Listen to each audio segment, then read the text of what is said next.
1, 2, 3, 4. If you can do all your stuff, what can figure it out? That's how it chooses you. So you all may have noted. Oh, hi. Hi. It's so nice to see you. Not see you. Talk to you. Our regular listeners may have noticed that there was some funky vocals last week. Yeah. We had some technical difficulties, which was that you were on your computer mic rather than your fancy mic. That's right. And I texted you a picture this morning of how you could double check that. And I was so scared of sounding like a jerk, you know? Because you're a smart woman, but I find myself not knowing things sometimes. So I made Tim read the text first to make sure I wasn't being a jerk. It was so dumb. That's really sweet. No, I didn't think you were being a jerk at all. I really appreciated it. But the thing is, you've told me about that button literally every time I have a sound issue. And I just don't have access to it because of the mic I'm using. And so your solution, I'm like, yeah, I know. I know you really want the solution to be that button, but it's not. Not for me. So it was really sweet. I was like, oh, thank you very much for trying to help. I think I have solved the problem. Maybe it was because I was an only child, but I have this fear about not being told things. Oh, interesting. So, and maybe this will come up in our discussion today, but I have this, no one ever told me that. Like, I get so angry when no one tells me something. So I just want to be the vehicle for information sometimes for other people. And it can come off as pretentious or condescending. Or I have never thought of you as pretentious or condescending. So Thanks. No worries. And I have the opposite problem, which is I'm like, please stop fucking telling me things. Please stop telling me things. I don't want to know. All right. It is here documented for us, especially for me and for our wonderful listeners to know that I do not need to tell Teresa about this particular interface on GarageBand ever again. That's right. She knows about it. I know. And she doesn't have it. Yep. But very sweet. Thank you. And, after listening to last week's episode, which sounded like I was recording inside a trash can, which was great. It's worth it to double check. But yeah, I think I solved the problem. Well, you sound great today. Oh, thanks. So I have like a dispatch from the mid 40s that I wanted to share with you and our listeners, which is great. So Wyatt, my smaller dog, is a wiry-haired fellow. Can I just say he's a gentleman? He's a gentleman, yes. I always imagine that he talks like this. Like he's a newsie from the 40s. He's like, do you need me to go kill that squirrel for you? So that's how I imagine his voice. And I will neither confirm nor deny that we vacuum as often as we should. So there's a lot of his hair in our carpet. Let's just leave it at that. And at some point in the last year, his whiskers they're like little needles. Like they're so strong and so thin and pointy that I got one in the bottom of my foot, and it was sort of like 1/4 inch inserted. And I was like, what is that? It hurts so much. And I looked and I was like, Wyatt, is this a whisker? Like, what the hell, dude? As though he was somehow responsible for it. He's like, yeah, if you guys would clean more often, it wouldn't have happened, Karen. I'm like, okay, fine. I don't need household advice from my dog. Thanks, though. So I've had this thing in my foot because I pulled it out, but I didn't get all of it. And I thought hold on. It like pierced your foot like it was a needle? Yes, it went into the ball of my foot. Oh my God. Yeah. I thought it was a splinter. I thought I stepped on a splinter. Yeah. So it's been there for a little bit. The remainder. I got most of it, right? And I thought, because I don't know anything about physiology. I mean, I didn't. I know a little bit now. I was like, my body will just work its way to the surface. It'll just work it out of there eventually. It won't be a problem. I don't need to worry about it. And it didn't actively hurt. And so I was like, it's fine.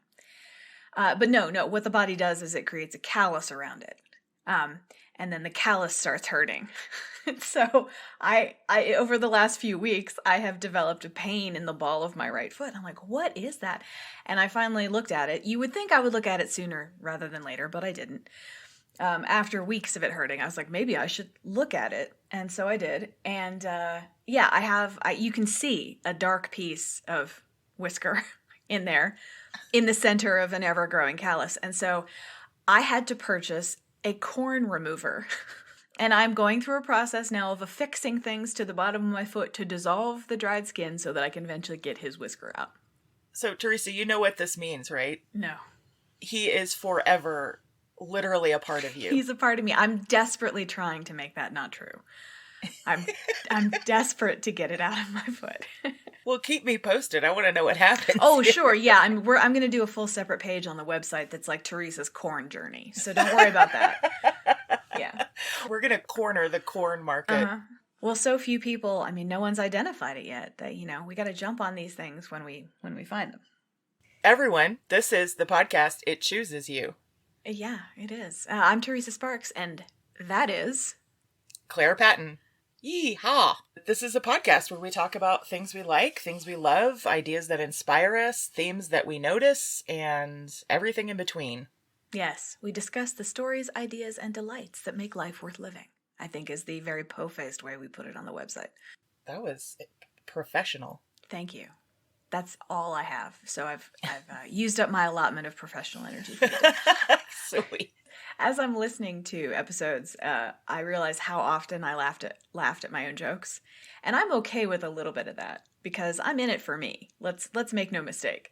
But I thought maybe I was in it a little too much for me and not enough for you. So I'm going to try not to laugh at my own stuff quite so much and see if that makes me feel better when I re-listen. I have the constant fear that people are going to have a problem listening to women laugh on a podcast. Yeah. That's a real thing, Oh, it is. Yeah, you can't have a happy woman. Whew. What if they're laughing at me? Says every insecure man out there. Yeah. Well, for what it's worth, I find us delightful. Good. That's really all that matters. You mentioned getting Wyatt's whisker stuck in your foot, and that reminded me of when I was a kid. My mom had a sewing room. It was basically the junk room that also had a sewing machine in it. Yeah. And we had this really thick puke green shag carpet in that room. Oh, no. And this woman, my mother, would drop needles. They would get quickly swallowed up by this shag carpet, and then I would later find them in the bottom of my foot. So I'm just realizing now I have a real physical reaction to stories about things in people's feet. Oh, it hadn't even occurred to me. Yeah, that makes sense. That's horrible. Just the idea of that, of walking barefoot into a room where there are needles in the carpet. No. This is maybe a good segue into the theme, which is that you and I grew up in the 1980s. Yeah. And it's little stories like the one I just told that make me realize that the world was actively trying to kill us. Like even our own parents. That's right. I mean, maybe they didn't want us to die. Maybe that would have felt weird for them if they had identified the feeling, but they certainly didn't pay enough actual attention to keep us from death. Let's put it that way. They didn't do us any favors to keep us from death. That's right. They didn't do us any favors. And this is also from the perspective of like working class parents who have to go to a job because that's what you have to do to keep the roof and the food and, all of that. So no judgment for that, but a lot of judgment for some other stuff close to that. That's right. Today on It Chooses You, we are talking about lack of adult supervision. That's right. Abandoned children. Wild children. I grew up in Irving, Texas, which is lower middle to middle class suburb of Dallas, Texas. And you grew up in West Virginia. Yes. That's really all you need to say. What was the size of your town or city? I don't really know much about actually the town you grew up in. Oh, it's among the larger. I think it's officially a city. I'm not sure what the population line is between town and city, but I think when I was growing up, it had around 100,000 people. So, relatively sizable. Yeah. But definitely working class to, we had doctors. So in theory, there were middle class and there were lawyers there too, I guess. So we had a middle class of a kind, but the person who comes to practice oncology in Parkersburg, West Virginia is maybe not the best person in their class at med school. Maybe, Right. Like, do you choose that if you have other choices? I'm not sure. I just keep thinking about what a miracle it is that we survived it. Yeah. Do you know what I'm saying? I do. The 80s were rife with stories of children being abducted and other horrible things happening. And I asked myself, like, did they not hear those stories? Like, what? I know they watched the news and read the newspaper. It does seem like it was really dangerous. I mean, I remember, having candy scanned at Halloween. Like, the police are now going to run all your candy through this x-ray machine to make sure there aren't needles in your Snickers. So, it was a weird time. It was a weird time. And in leading into this episode, I was thinking a lot about my childhood this week. And I realized that I was a fucking wild child, Teresa. Which, it's going to sound weird, but it's not something I realized before. And I think anyone who knew me as a child would probably laugh at that.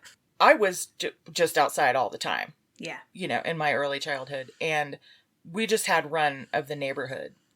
Yes. And my problem was that, like most kids, I was super curious and very easily bored. But I also was a show-off. And I feel like this was a really dangerous combination. Yeah. You're the kind of kid who breaks her arm, but like she's a mile from home in a neighborhood she shouldn't be in. And now what do you do? Because your arm's broken. Yeah. Yeah. My favorite thing to do, this started as an accident and then became quickly a shtick that I would do for friends that came over, was I would go get eggs from the fridge and I would then juggle. But I didn't know how to juggle. So you just threw eggs on the floor? No, on the ceiling, Teresa. Oh, on the ceiling. My bad. That was the gag, right? Oh I think I would also sing Let's Get Physical while I was doing it. Yep. So I'd be holding the eggs and I would kind of, toss a couple and then throw the third one like really high and it would just crack on the ceiling. Oh my God.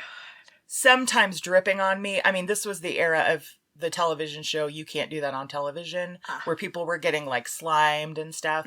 So the number one rule of my childhood was like gooey, sticky, nasty stuff falling on other people is like funny, right? Number one rule of comedy. Do you know that Shel Silverstein book, the ABZ book?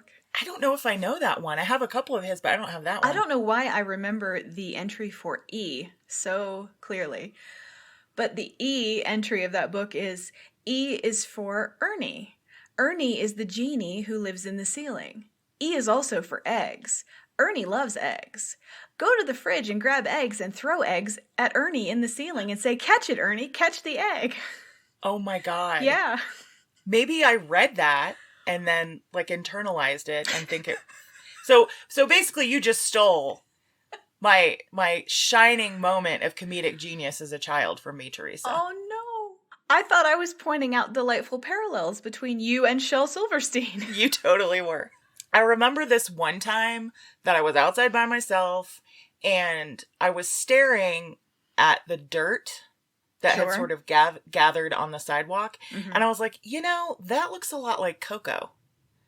If it looks the same, it probably tastes the same. So I went and got a spoon from the house and like went back out and just ate it because... Because using your hand would be barbaric.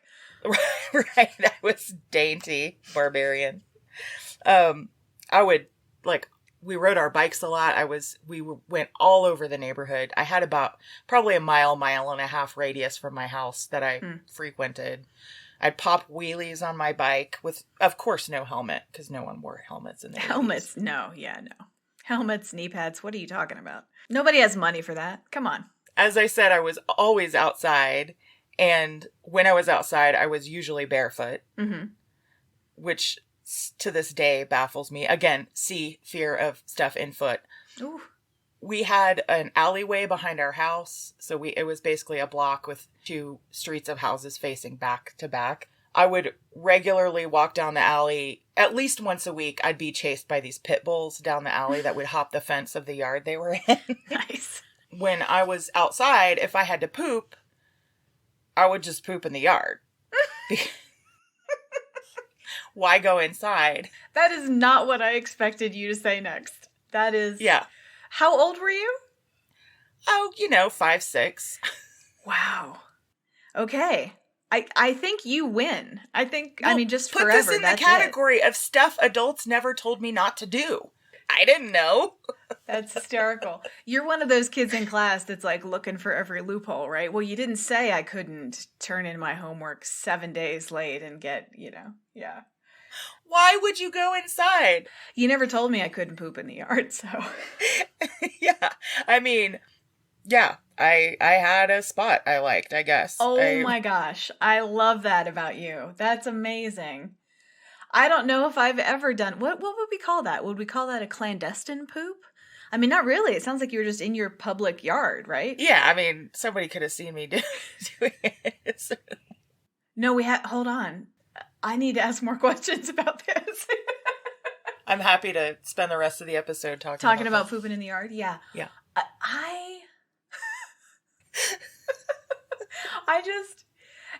It's always so surprising to me when at the moment I think I know Claire. I've got a handle on Claire.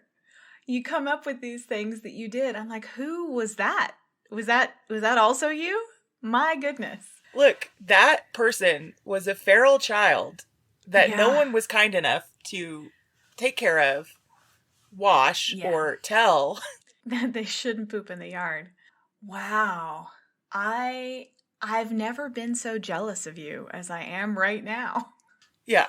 One of the dumbest things I ever did was that there was this kind of hierarchy of good kids and bad kids in the neighborhood, Mm-hmm. And I was in the middle. Wait a minute. The middle of this hierarchy are the kids who poop in the yard. I have to go to Irving, Texas. I mean, I don't feel like pooping in the yard made me bad. It just made me weird. Oh, I see. It wasn't a criteria that these children considered when associating you with a group. Well, maybe I wasn't in the middle, but I felt like I was in the middle. Like I could get into like the more dangerous shenanigans if prompted by the right group of kids, Mm-hmm. But then there were like the good kids that were maybe more indoor kids. I don't know. Maybe their parents were a little more invested in their futures. I'm not sure. There were 2 sisters that lived like a block down, and they were definitely good kids, and their father was an architect. And I remember being at their house, and they had a friend over. And I don't know if anyone knows about this, but there were these things that were electric erasers. I guess it's an architecture thing. Yeah. Where it was basically, a pencil-size eraser that was replaceable on the end of this rather large, like fist-sized machine that you plugged into the wall, and it shook. It vibrated. Mm-hmm. Yeah. And we were probably not supposed to be, but we were in the dad's office, and he had this thing, and they had this friend over who had the most beautiful, thick, wavy hair. Oh, God, help you all. The electric eraser was one of those things that I think we were all fascinated with as a machine, constantly turning it on. I remember turning it on, and I'm holding this electric eraser, which is vibrating in my hand, and I look at this girl, and I look at her hair. Oh, God. And I think, what would happen if I just put this in her hair? Mm-hmm. It's moments like this where I truly question whether I'm a sociopath. No, you're a scientist, Claire. What would happen if I do this? Right. The only difference between the stuff you're doing with that poor girl's hair, and I'm assuming the eventual haircut she had to get, and science is that you didn't take notes about what you discovered. That's the only difference. That's my only fault. I mean, inevitably, you know where this is going. I walk over, I put the damn thing in her hair, that like on the crown of her head. That her long, very long hair just wraps up around this eraser and up into the motor of this fucking thing. Oh, no. Instantly. Yeah. And I do believe she began screaming, which I think is the appropriate response, And, yeah. So wait, were there parents in the building when you did it? There were parents in the building. There were not parents in the room. So I see. I was kind of scared of their mom. Mm-hmm.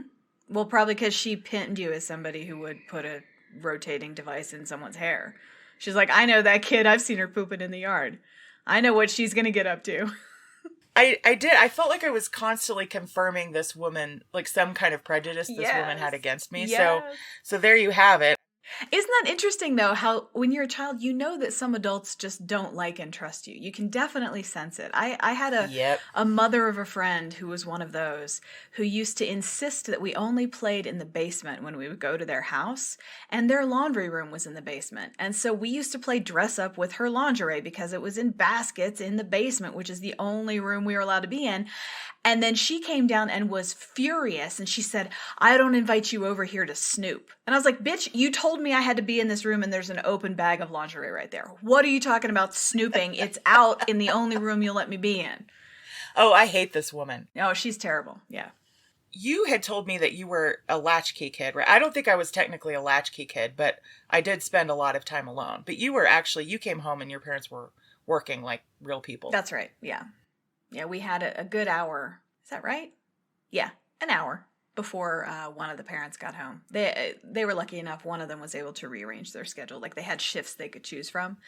And they chose one so that one parent was present in the morning to make sure we went to school. And one parent was home very shortly after we came home. But it was about an hour a day. Yeah. Mm-hmm. And for all our listeners, if you go back to the episode Teresa in Trouble, there's some really good stories about the shit Teresa got into. After school, and I remember one story in particular that occurred during that magical hour before your parents came home. Yeah, the golden hour, as we called it. Yeah, where anything was possible, but you had to have the mess cleaned up before mom got home. Yeah. Mm-hmm. Yep. As long as there's no mess, she doesn't care. Doesn't impact her life, it's fine. No one's bleeding profusely. That's right. No on the carpet. No blood, no foul, no mess. It's okay. Yep, exactly. How do you feel about a childhood without adult supervision, looking back at your... I had a great fucking time. I mean, yep.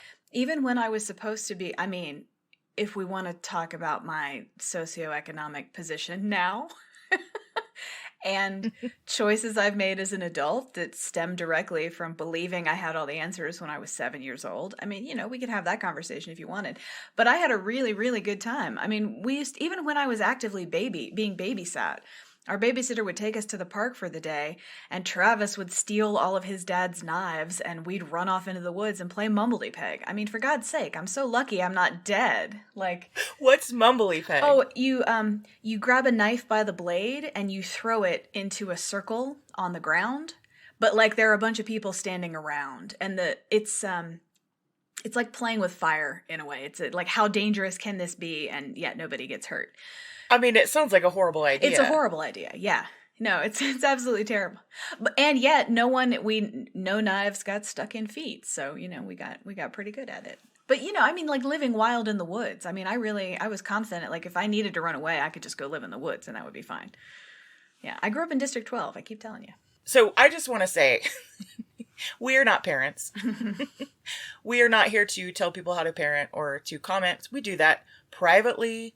Looking back at my childhood, I understand helicopter parenting. Yes. Do you know what I mean? I understand parents who want to keep their kids under constant From having supervision. knives thrown into their foot in the woods when they're supposed to be under the supervision of a babysitter. Yeah.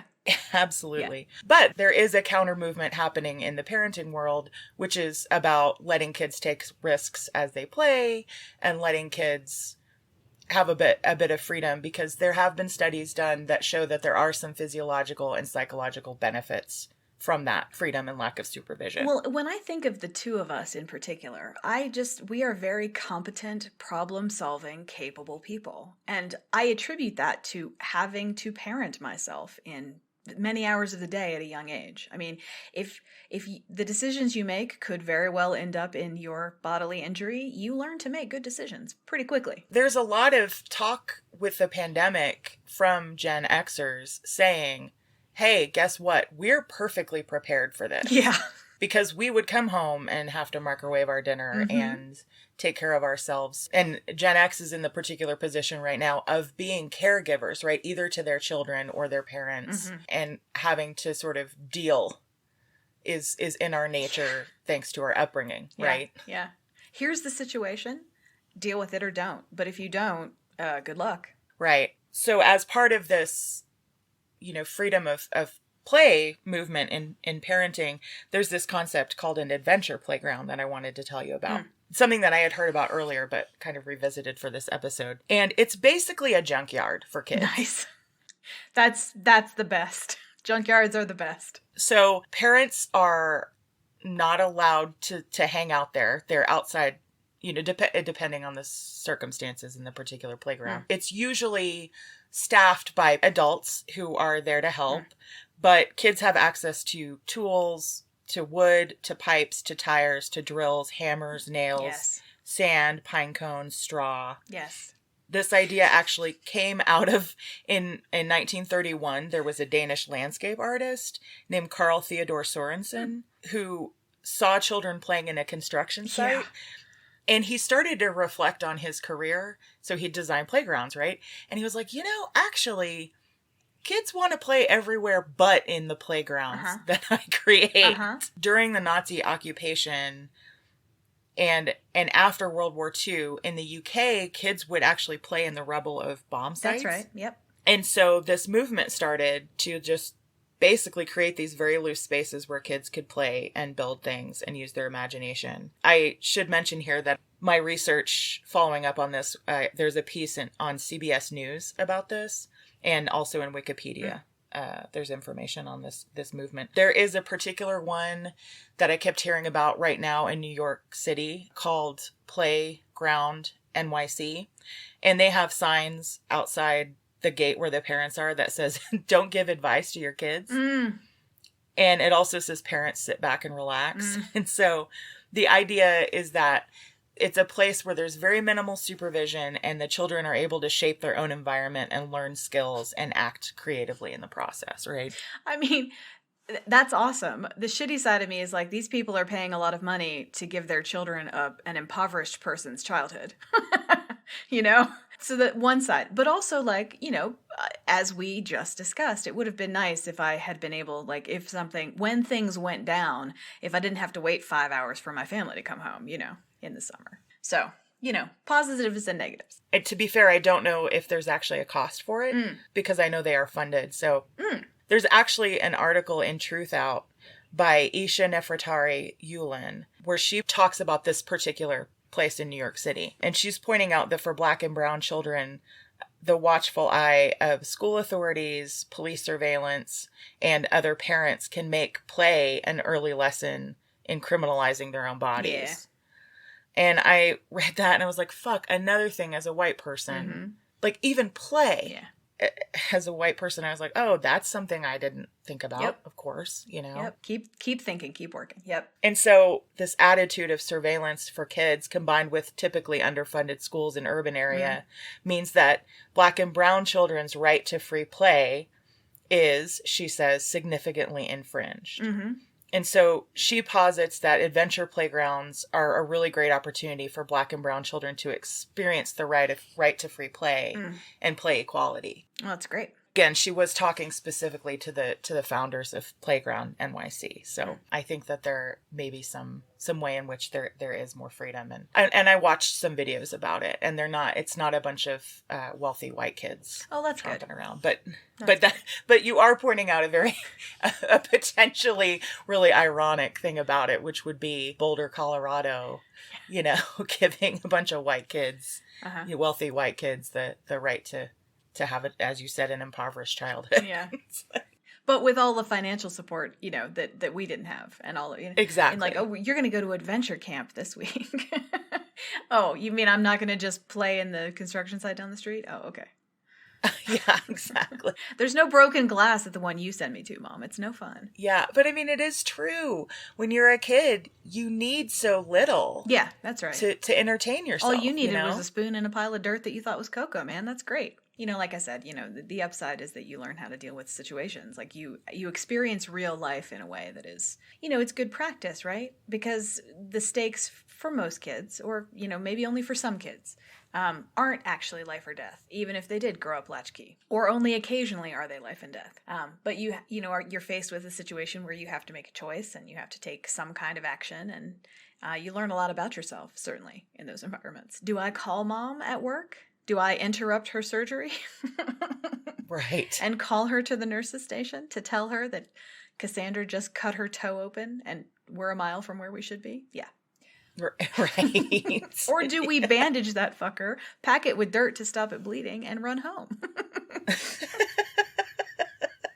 And then I whisper to her furiously in the night, do not show Mom your foot. So I'm going to tell you a story today, Teresa. It's the story of the Abernathy boys. Okay.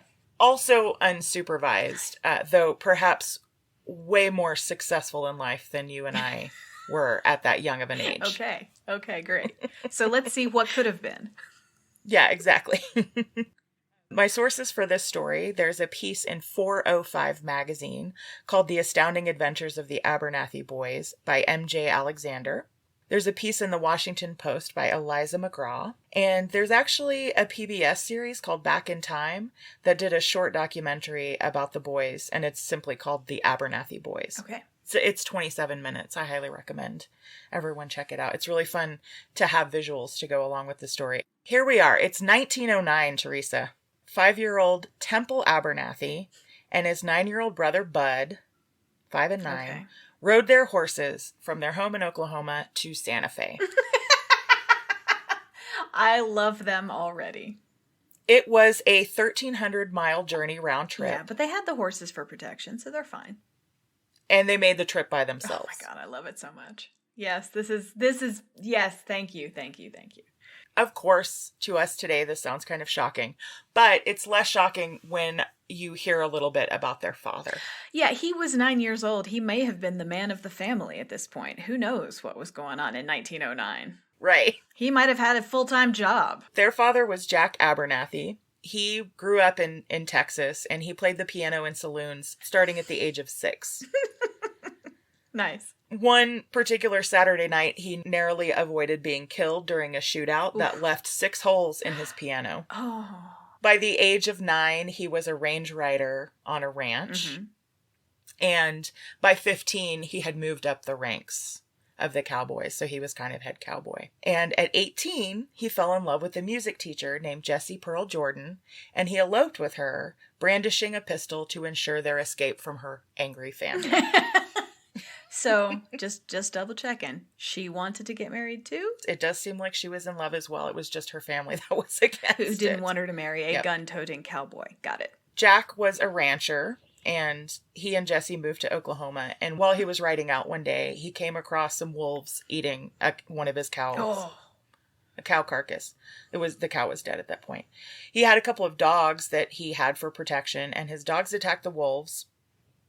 One wolf ran, which is usually what they would do in that situation, but one turned about face and attacked his dogs. So here he is, he's on his horse, and this wolf is attacking both of his dogs. So he jumped off his horse and he went toward the wolf. He had his hand in a fist, and as he was approaching the wolf went to bite him. And so his fist went deep into the wolf's throat. Yes.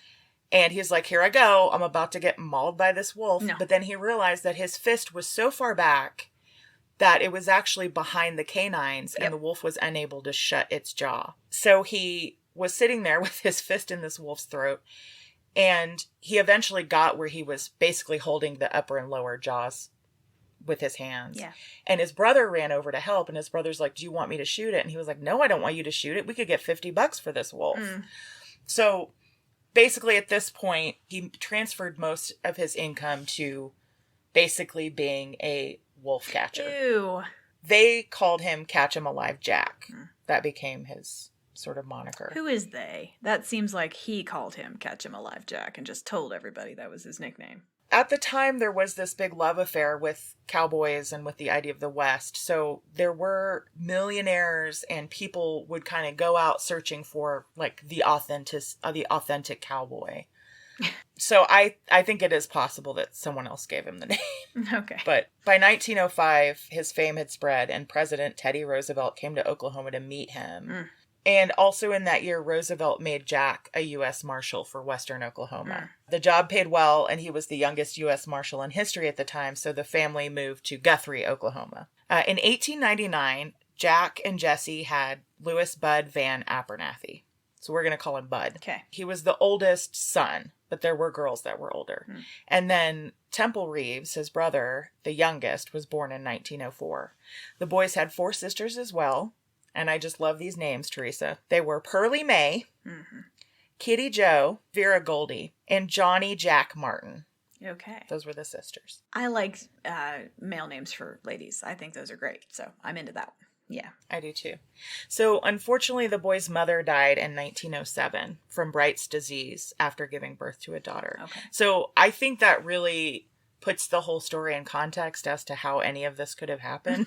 Like their mother was dead. Yes, their dad is a marshal. He's out riding the range, literally riding the range, and they're home, and then they're not home, and no one knows. In 1909, the boys talked to their father, Jack, and asked to go and see the governor's mansion in Santa Fe, which Jack had just visited and sort of regaled them with tales of how luxurious it was. I think it cost like $10,000, and so it was this huge deal. The boys were inspired by their father's stories, and their father had read them Mark Twain, so they really had this desire to go on adventures. Jack agreed to let them take this trip to Santa Fe. The journey was not easy. On the ride, Temple got diarrhea from drinking water with gypsum in it.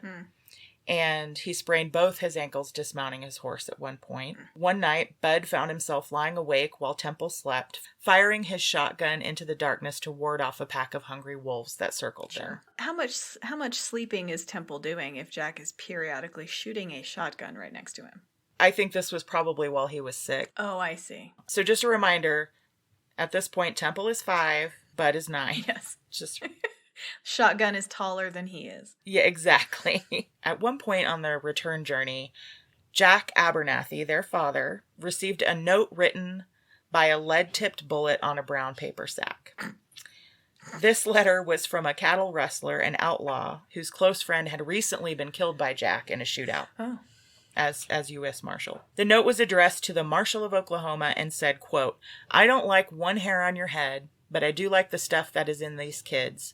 We shadowed them through the worst part of New Mexico to see that they were not harmed by shepherders, mean men, or animals." No. And Jack was amused at this, and he's quoted as saying, "It just goes to show you there's good in all men. He'd have killed me at the drop of a hat, but he was honorable to protect my innocent boys." Yeah. I just love that this outlaw's like, you suck, but your kids are pretty cool. So just so you know, we protected them and made sure that they got safely back to the border. Yeah, it protected them from mean men, which are somehow worse than the people who get in gunfights with the police. Yeah. Exactly. Yeah. The boys got home safely, and 1 year later, in 1910, they asked permission to travel from their home on a ranch in Tillman County, Oklahoma, to New York. Whoa. They wanted to watch the parade scheduled for now former President Roosevelt's return from a tour to Europe and Africa. Jack's response was simply asking them how they were going to pay for their train tickets. And they said, "Our tickets are out in the barn eating hay." Nice. They were 6 and 10. Yeah. So they were 6 and 10. They had just undertaken a 1,300-mile journey in the other direction. So this actually, I think, points to the real problems that parents who choose not to parent in the way that we think of parenting in modern ways, this is the actual issue, which is that if they go 1,300 miles and come back safe, of course they want to go 3,000 the next time. Yep. That's learning and growing. And they're young. They're sponges. They've learned so much. They're like, okay, and now we're going to go to New York. And then the next week we're going to go to Mongolia. And so I think this is actually the fear of the modern parent, is that your child is going to somehow outpace this very structured work-home life you have for yourself. Yeah. That's a good point.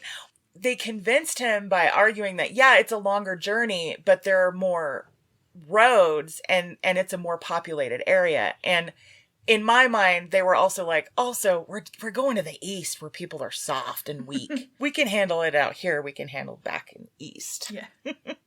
They wear lavender gloves to their weddings. These people are ridiculous. So Jack agreed, and in 1910, the boys set out. Temple was so teensy that he had to jump up on a stump to mount his pony, Geronimo. The boys had no maps.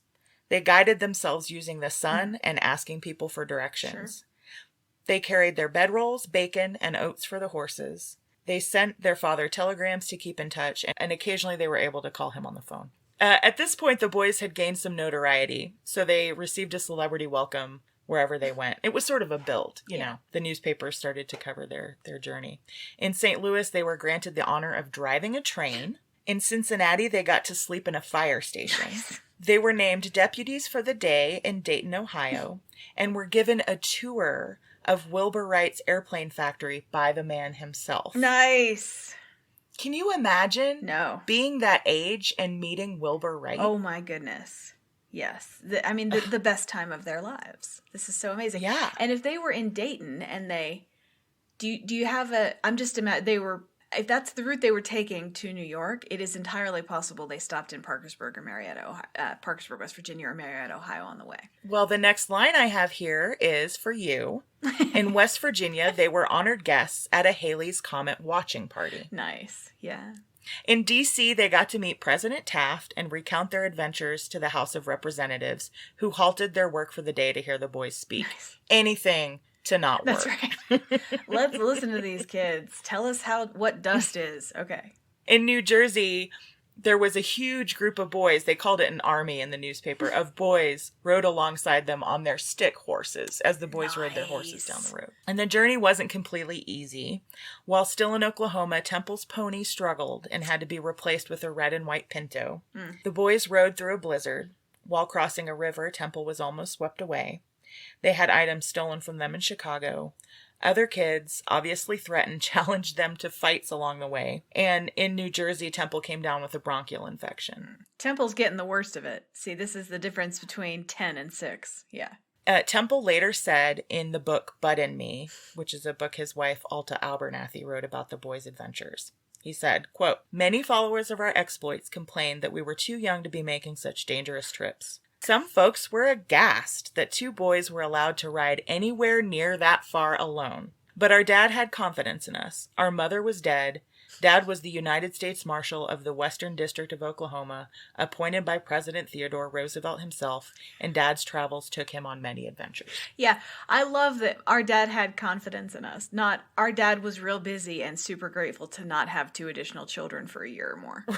Right. So finally arriving in New York, the boys were mobbed by fans wherever they went. Yeah, like the Beatles. Yeah, they were the Beatles of their time. There was an article in the New York Times in which the boys asked women to stop kissing them. They were like, please, ladies. Too young to appreciate it, man. So Jack actually met them arriving by train in New York City. The boys rode their horses just behind Roosevelt in the parade. Their horses, by the way, were named Sam Bass and Wiley Haynes. Okay. And I just want to say that I have a new life rule, which is that horses should always have first and last names. At the end of the parade, Roosevelt ran up to the boys with a big teddy bear.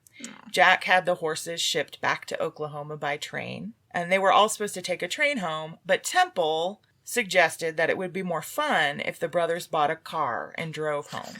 This is the time, at least for my research, that it was clearest that Jack was a little hesitant. And I asked myself why, and I think it was actually the money of buying a car. That's my guess. But he was like, okay, fine, you have a day to find a car. And if you can find a car in a day, then it's affordable and you can drive it, then we'll do this. So they were walking through the streets of New York City and they saw a kid driving a car. And so they stopped the kid and they're like, tell us about this car. So they ended up buying a red brush runabout. We gotta talk about children buying cars from other children in the early 1900s. That would be amazing. What kind of society the kid is just this? told them about the car. Oh, I see. And then they went and bought it. I see. Yeah. Okay. Because they knew he could drive it, so they thought they could also drive that one. I see. Exactly. I see. I imagined like a child, like a child driven and run black market in automobiles somehow. I was like, what? Society, I thought I understood earlier. I like your version better. And this is the child mayor, and this is the child chief of police. Child president. Yeah. So, Teresa, real quick, Google brush runabout. Doing it. It's the definition of like 1900s jalopy, like early car. Oh my God. Yeah. So it's the Beverly Hillbillies car. Yeah. Okay, great. Got it. The brush is single cylinder. Sure. It has a chain drive. And the kind of cool feature was that it had a fuel pump because back in those days, cars couldn't go up hills because gravity, right? And so it actually allowed them to ascend hills. Nice. Ooh, that's handy. The car cost $485. Ooh. So Jack bought it for them. But then he decided he too was going to buy a car. so that he could get back to Oklahoma by car. But he hired a chauffeur to drive him back. I'm not sure about the money for this car, boys. I'm a little hesitant. Oh, actually, no, you can have that one and I'll buy one too. Also, I've hired a chauffeur. Okay, see you at home. Yeah. On the journey home, it was mostly Bud that drove, but Temple did drive as well. The car maxed out around 30 miles an hour. He's got a block on his shoe like that kid in Oh Brother, Where Art Thou? So he can reach the pedals. Yeah. I like to imagine, too, that it was like... The boys stopped in Niagara Falls. Unfortunately, their father's car caught fire and destroyed all their souvenirs from the trip, including the teddy bear they got from Teddy Roosevelt. They made the trip home in 23 days, and it was 2,512 miles. So the boys became, obviously during their journey, they became famous, but even after this, they were very successful. They were the stars of a silent film called Abernathy Kids to the Rescue. Nice. They got a gig as the spokesman for the brush company, the car company. They were also hired to tell stories of their adventures on the boardwalk on Coney Island. But they would have to sit on their horses and just walk around and be like, ma'am? Let me tell you about the time I had to ford a creek and Temple here almost drowned. They were also part of this strange publicity stunt to promote the election. Just like the idea of voting. Hey, everyone, did you know that some people can do this thing? Maybe you want to try it? It's called voting? Yeah. They were supposed to ride a donkey and an elephant from New York to D.C. Seems awfully hard on the elephant, but... You're just way smart is all, because it was supposed to predict the outcome of the presidential race, right? Whichever one won. No, you say I'm way smart. I totally forgot that donkeys and elephants have that significance. I was purely concerned about the animals themselves. I did not think about the symbolism. Well, so what happened was Bud rode the elephant and Temple rode the donkey, but they ended the race prematurely in Philadelphia when, the elephant couldn't continue any further. So you're totally right. You totally called it. If you had lived back then, you would have been like, hey, letter to the editor. That's what we're going to call him from now on. Letter to the editor. This is stupid. That elephant's not going to make it. But at least they stopped, right? I mean. Yeah. Early 1900s. Yeah. Barnum, P.T. Barnum. Phew. There's another kind of cool journey they went on that was part of another promotion. These promoters, I don't know of what, offered the boys $10,000 if they, that's how much that governor's mansion cost. So that was a lot of money. They would be granted $10,000 if they could travel from the Atlantic to the Pacific in 60 days or less on horseback. Oh, those poor horses. So they were 11 and 7. There were rules for the contest, like they weren't allowed to sleep with a roof over their heads for the entire journey. I'm sorry. On the black market, this contest is called "Let's see if we can kill these kids." Yeah. That's exactly. It's like, oh yeah, it's a race to the West Coast. Nah. It's like let's see how much these kids can survive. This is attempted murder is also what they call it. So on August 11th, 1911, the boys started their journey. They took some water from the Atlantic that was to be poured into the Pacific at their final destination. Which, ooh, water. Along the way, they slept in sleeping bags under the stars, or when it was cold, they would shelter in haystacks for warmth. Mm-hmm. They journeyed over the Rockies, over the Continental Divide, and into the Great Salt Lake Desert. There, they awoke one morning to find their horses had vanished. Mm-hmm. So for 3 days, they searched for their horses. Temple later said it was at this point that they both realized they could very well die out there. Because it was hot and they had very little food and water left. They finally found one of the horses, and then they found the other horse in Kelton, Utah. They had both run off in search of water, basically. Mm-hmm. As the boys traveled out of Kelton along the train tracks, a train stopped, offering the boys a ride to make up some of their lost time. The boys declined, saying it'd violate the terms of their deal, and the crew assured them they'd keep silent and that no one would ever know. We'd know, Bud replied. Nice. The boys continued through Nevada and then into California, finally arriving at Golden Gate Park, pouring their water from the Atlantic into the Pacific.